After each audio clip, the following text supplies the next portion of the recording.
Hi everyone, welcome back. Today's video I am going to be sharing with you my favorite method to make egusi soup.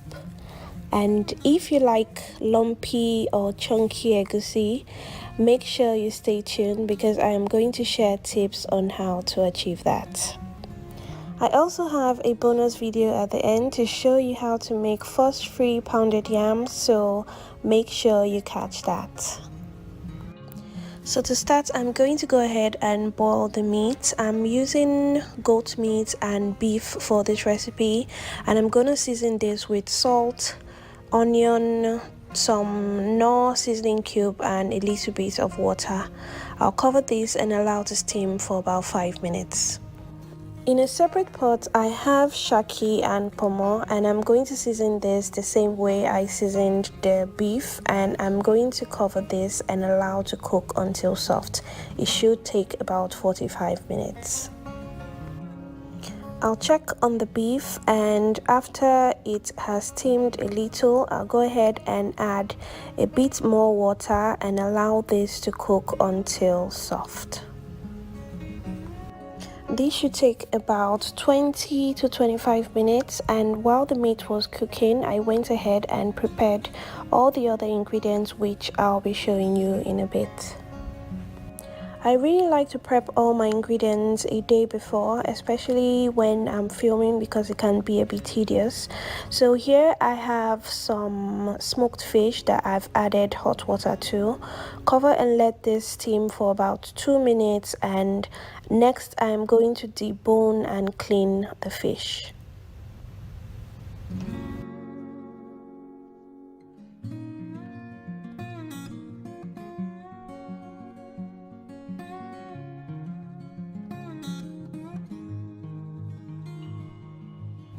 After doing this, the next step will be to prepare the egusi, which is the main ingredient of this dish. And you can find egusi in any Nigerian or African market. It's usually called egusi or melon seeds. I'm going to blend this in a dry blender until it's completely smooth.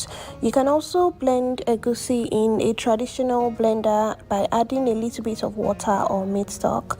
You can also use a food processor if you have that.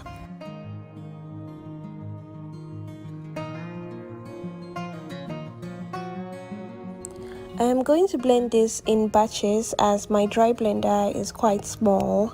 I'm using a coffee grinder. The brand name I think is Crops, and I'm going to link this in the description box below. I'm going to transfer this into a bowl, and I'll add a little bit of the meat stock from earlier, and I'm going to mix this into a smooth paste. Next, I'm going to blend the peppers, and that will be all for prepping the ingredients. To start with the soup, I am going to transfer the palm oil into the pot. I'll allow this heat up for a few minutes. Next, I'm going to add in onion, iru, and crayfish.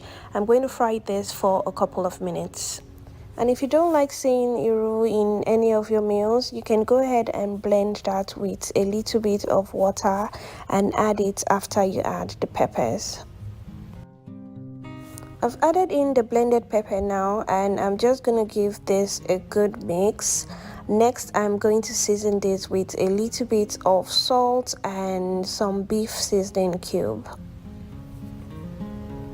I'll give this another mix, and I'll allow it to fry for about 10 to 12 minutes until it's a bit dry.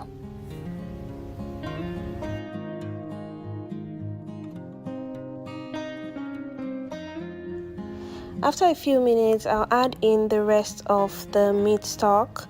You can also add in a little bit of water if you don't have enough meat stock.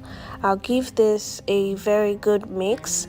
Next, I'm going to add the egusi paste in little chunks. And I'm going to do this until the egusi paste is completely exhausted. If you like your egusi lumpy, this is the crucial point of the cooking. Just cover this for about 15 to 20 minutes on low heat and allow this boil. The longer it boils, the lumpier the egusi is going to be. You can check it from time to time, making sure that the water is not completely dry, and it's okay to add a little bit of water. I left mine for about 15 minutes, and as you can see, most of the water has been absorbed by the egusi. I'm going to go ahead now and add in the proteins, which is the dried fish, the boiled meat, and also the shaki and pomo. I'll add in the rest of the meat stock and a little bit of water, and I'll give this another mix. Depending on the texture you like, you can just go ahead and break apart the big clumps of egusi to suit your preference. And if you like your egusi with big lumps, be sure to mix carefully at this point.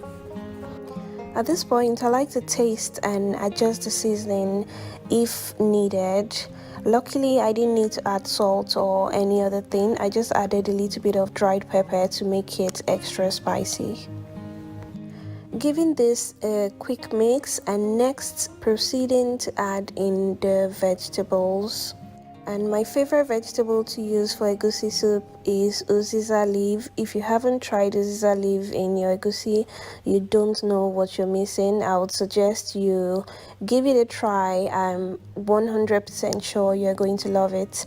Next, I'm going to add in some fresh greens. You can use spinach, kale, ugu, whatever you prefer, and I'm just going to give this another mix and allow to cook for a few minutes, and the soup is going to be ready. And like I mentioned earlier, all the ingredients used in preparing this dish is going to be listed in the description box below, so be sure to check that out. After about 5 minutes, the egusi soup is ready and it looks perfect. I'm going to serve this with pounded yam, which I think is the best pair with egusi soup. And if you want to see how I make my fuss-free pounded yam, you can keep watching. For the pounded yam, I peeled, rinsed, and cut the yam into smaller pieces. Added some water, and I'm going to cook this for about 15 minutes until it's fully cooked.